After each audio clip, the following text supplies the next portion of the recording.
Delhi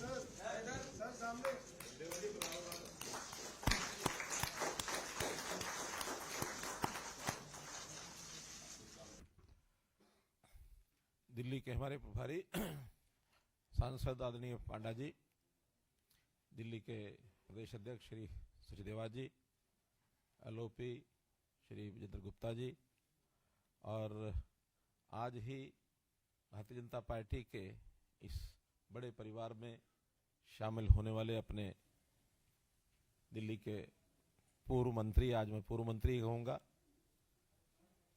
home department और परिवहन मंत्रालय आप देख रहे थे, श्री कैलाश गहलोत जी। इस अवसर पर एक बहुत ही दिल्ली की राजनीति में कह सकता हूँ टर्निंग पॉइंट ये आज माना जाएगा कि एक दिल्ली में एक वरिष्ठ सरकार के मंत्री भारतीय जनता पार्टी में शामिल हुए हैं। मैं ये कह सकता हूँ कि जब भी कोई व्यक्ति पहली बार राजनीतिक क्षेत्र में किसी पार्टी में ज्वाइन करता है तो सब पार्टियों का अपना एक बाह्य आवरण होता है, उसी को देख करके ही शायद ज्वाइन करता होगा। आप एक हाई कोर्ट में एक बहुत ही सुलझे हुए वकील के नाते से आपका पिछला इतिहास रहा है, तो आम आदमी पार्टी को देख करके ज्वाइन किया होगा। लेकिन जब कोई पार्टी कोई राजनीतिक क्षेत्र में सक्रिय व्यक्ति हो जाता है तब वो आंतरिक व्यवस्थाओं की तुलना करता है। निश्चित रूप से आपने भारतीय जनता पार्टी की आंतरिक व्यवस्था, आम आदमी पार्टी की आंतरिक व्यवस्था, उसकी तुलना की होगी। और इससे पहले भी बहुत से लोग आम आदमी पार्टी छोड़ करके और भारतीय जनता पार्टी की ओर बढ़े हैं।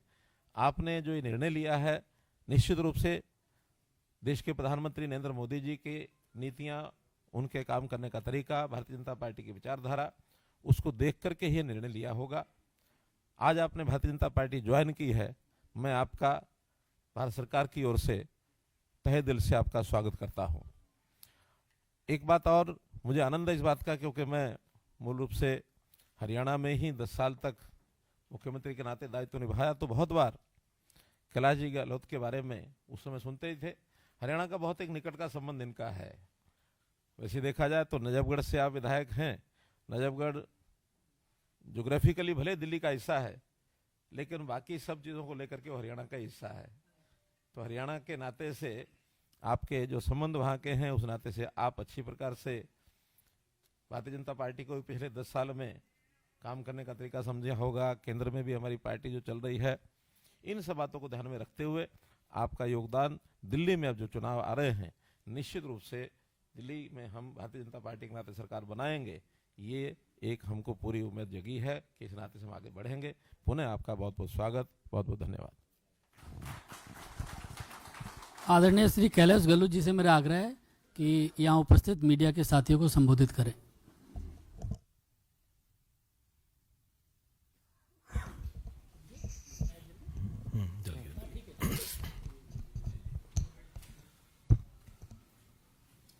हमारे बीच भारत सरकार में मंत्री खट्टर साहब, विजेंद्र पांडा जी, दिल्ली के प्रभारी दुष्यंत गौतम जी, हर्ष मल्होत्रा जी, वीरेंद्र सचदेवा जी, विजेंद्र गुप्ता जी एलओपी, अनिल बलून जी, जितने भी यहाँ मीडिया बंधु उपस्थित हैं, मेरे साथ आए हुए जितने भी दोस्त और बुजुर्गगण हैं, सभी को प्रणाम।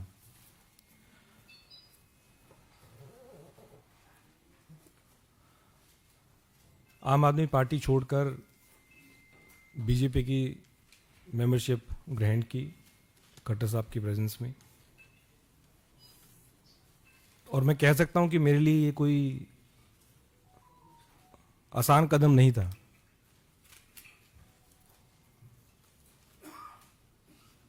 अन्ना जी के दिन से हम पार्टी से जुड़े,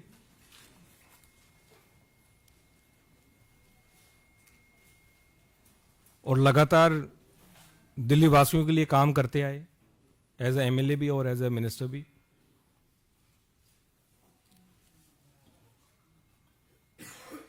और सही पूछे तो कुछ लोग सोचते होंगे कि ये ओवरनाइट कुछ डिसीजन हो गया या किसी के दबाव में ये मैंने निर्णय लिया। हर एक व्यक्ति जो ये सोच रहा है कि किसी के दबाव में मैंने निर्णय लिया, मैं ये कहना चाहता हूं कि मैंने आज तक किसी के दबाव में आके कोई काम नहीं किया, कोई काम नहीं किया। और राजनीतिक जीवन में लगातार 2015 से पार्टी में रह के, एमएलए रह के और एज ए मिनिस्टर भी दबाव में आके मैंने कोई काम नहीं किया। तो जितने भी ऐसी मुझे सुनने में आ रहा है कि ऐसा कोई नैरेटिव बिल्ड करने की कोशिश की जा रही है कि जिन्होंने ईडी के दबाव में कर दिया, सीबीआई के दबाव में कर दिया, तो ये सारी मेरे ख्याल से गलतफहमी है। इस प्रकार का नैरेटिव बिल्ड किया जा रहा है और ये कोई एक दिन का निर्णय नहीं है। मैं तो पेशे से वकील हूं, वकालत छोड़ के हम आम आदमी पार्टी से जुड़े अन्ना जी के टाइम से, और मेरे ख्याल से केवल मैं नहीं था, हजारों लाखों कार्यकर्ता लोगों ने अपनी नौकरी छोड़ी, अपना काम छोड़ा और एक विचारधारा से जुड़े, एक पार्टी से जुड़े, क्योंकि उन्होंने उस पार्टी में एक उम्मीद देखी, एक व्यक्ति में उनको उम्मीद दिखी। उस विचारधारा से वो जुड़े और मैं भी जुड़ा और लगातार दिल्ली वासियों की सेवा करने के मकसद से मैं जुड़ा पार्टी में। राजनीति करने का मेरा और कोई मकसद नहीं था, लेकिन केवल अगर कोई मकसद था तो सिर्फ लोगों की सेवा करना और दिल्ली का हम किस प्रकार से विकास कर सकें, उस मकसद के लिए हम जुड़े। लेकिन जब अपनी आंखों के सामने अगर जिन वैल्यूज के लिए हम इकट्ठा है, जिन वैल्यूज के लिए आम आदमी पार्टी ज्वाइन की, अगर वो बिल्कुल कॉम्प्रोमाइज्ड होते हुए अगर देखने को मिली, तो फिर कहीं ना कहीं पीड़ा। और ये मेरे शब्द हो सकते हैं, लेकिन मैं गारंटी के साथ कहता हूं कि इन शब्दों के पीछे वो लाखों हजारों कार्यकर्ताओं की आवाज है, वो भावना है कि जिस मकसद के लिए वो जुड़े थे वो आज उनको नजर नहीं आ रहा। एक आम आदमी की सेवा करने के लिए जुड़े थे, वो आम आदमी से मेरे ख्याल से सब वो लोग खास हो गए हैं। मैंने अपने पत्र के माध्यम से जो किन कारणों से मैं आम आदमी पार्टी छोड़ी, वो मैं उसके बारे में कुछ ज़्यादा नहीं कहूँगा। मैंने अपने पत्रों के माध्यम से सारी चीज़ें लिख दी हैं,